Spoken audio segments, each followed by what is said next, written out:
Hello, everybody. Welcome back to Ham Radio DX. I'm Hayden, amateur radio call sign Victor Kilo 7 Hotel Hotel. And in this video, we're going to be talking about Australian amateur radio numbers. So this video was sort of spurned on by a video done by Jason from Ham Radio 2.0. I'll put a link below in the description to that video. And basically, Jason was talking about whether amateur radio is really dead or dying out. And he used some of the numbers from the United States and how the numbers over there have slowly been growing over the years, so which is very, very good to see. And Jason put it out there. He said that he was interested to know in what the numbers look like worldwide and in other parts of the world outside the United States. So there was that video which I watched. Then there was also an article in the WIA's Amateur Radio magazine. So this magazine comes out once every 2 months here in Australia, and if you're a member of the WIA, you get a copy. So this is number 3, and there just so happened to be an article in this magazine about written by Marc VK3OHM. Is amateur radio dying or just asleep at the wheel? And there was all of these. Oh, if I can get it in shot, there's all of these numbers. And details and statistics on what the amateur radio numbers have looked like over the past sort of 10, 15 years. So what I decided to do was I had a bit of a look into this data, and I used the data from Mark's article. So a very, very great article to read, and put this into a bit of a spreadsheet and had a look at some of the numbers here in Australia. So let's have a look at that now. Okay, so using the data from that article, which incidentally was sourced from the Australian Communications and Media Authority's RADCOM database, we can see here some of the numbers that we've got in Australia. So let's just start off here.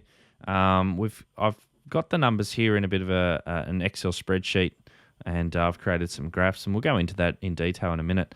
So here's the total Australian amateur numbers here since 2005 to 2020. Of course, we don't have 2021 details just yet, but since 2005. And we've got this broken down into advanced licensees, which is the highest tier of license in Australia. We've got foundation, which is the entry-level tier, and standard, which is the mid-tier. So back in about so the reason why foundation is so low here in 2005 is because that was around about the time, I think it might have been late 2004, I can't remember offhand, when the foundation license was introduced into Australia, and there was some other licensing changes. The Morse code requirement was dropped, amongst other things, so there is no requirement for Morse code in Australia anymore.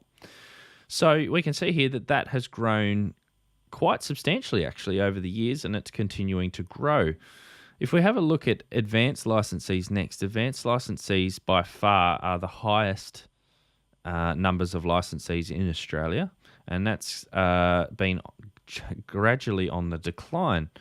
And then we've also got standard here as well, which is sort of been a sort of up and down a little bit, but as more or less stayed the same.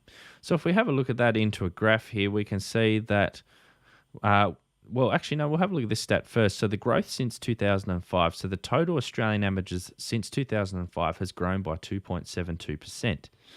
The number of advanced licensees has dropped by 22.26%.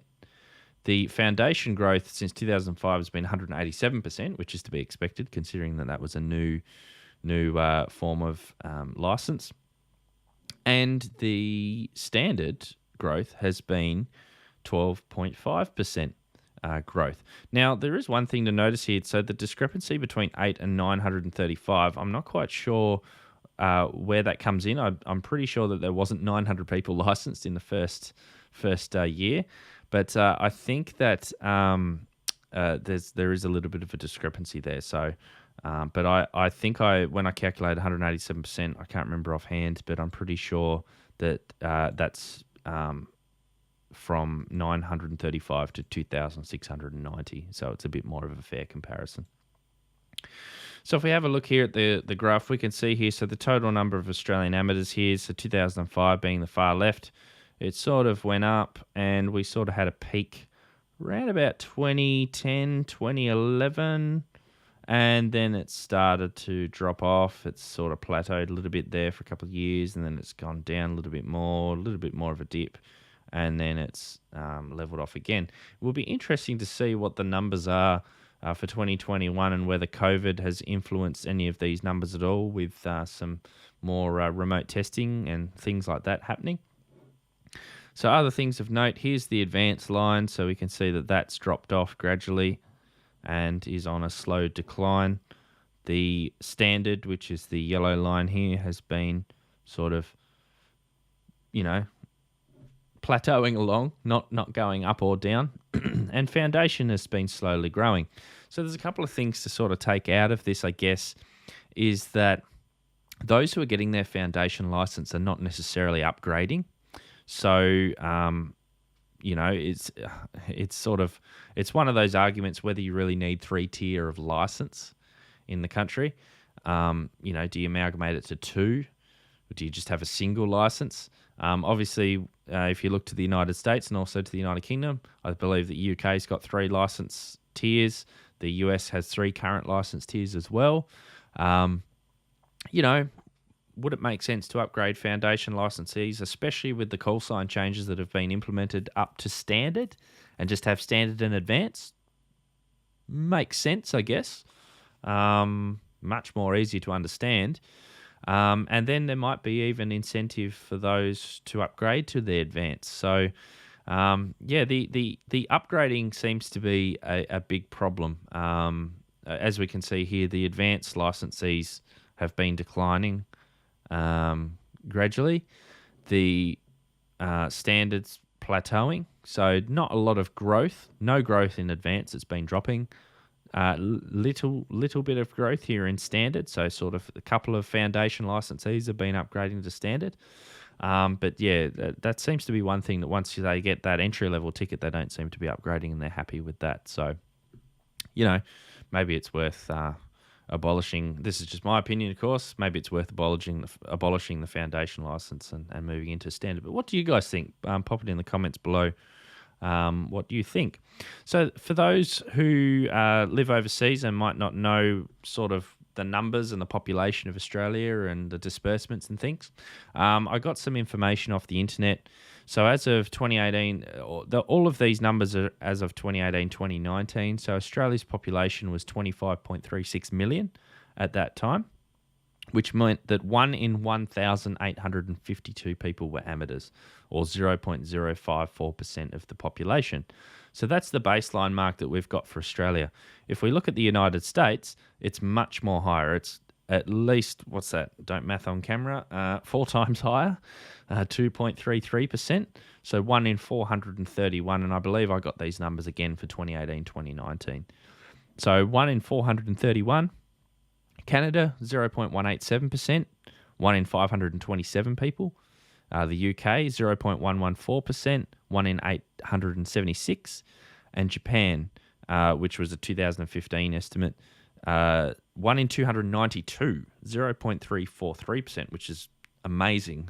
Japan have an awful lot of amateurs, which is compared to the population, which is great to see. So that's sort of the numbers really that I come up with. It is really hard to read into the data. Unlike if you do have a look at Jason's video, definitely check it out.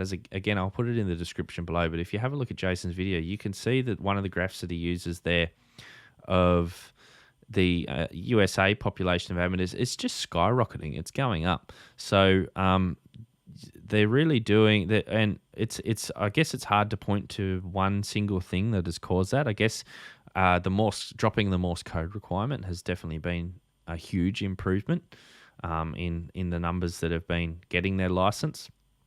But yeah, here at the moment in 2020, we're seeing a little bit. There's been growth since 2005. So if you look at it from that, it's definitely not a peak. The peak was about 2010, 2011. So yeah, we're sort of plateauing and slowly going down. But you never know, we might have another peak soon. And as we can see here from 2018 to 2020, there was a decline of about 300 in total. So, and interestingly, from 2019 to 2020, there was only a decline of 3. So, as far as total amateurs are concerned. So I guess that's all that I can really show on this. So I turn it over to you guys now. What do you think we can do to improve the numbers in the hobby in this country, in Australia, for those that live here?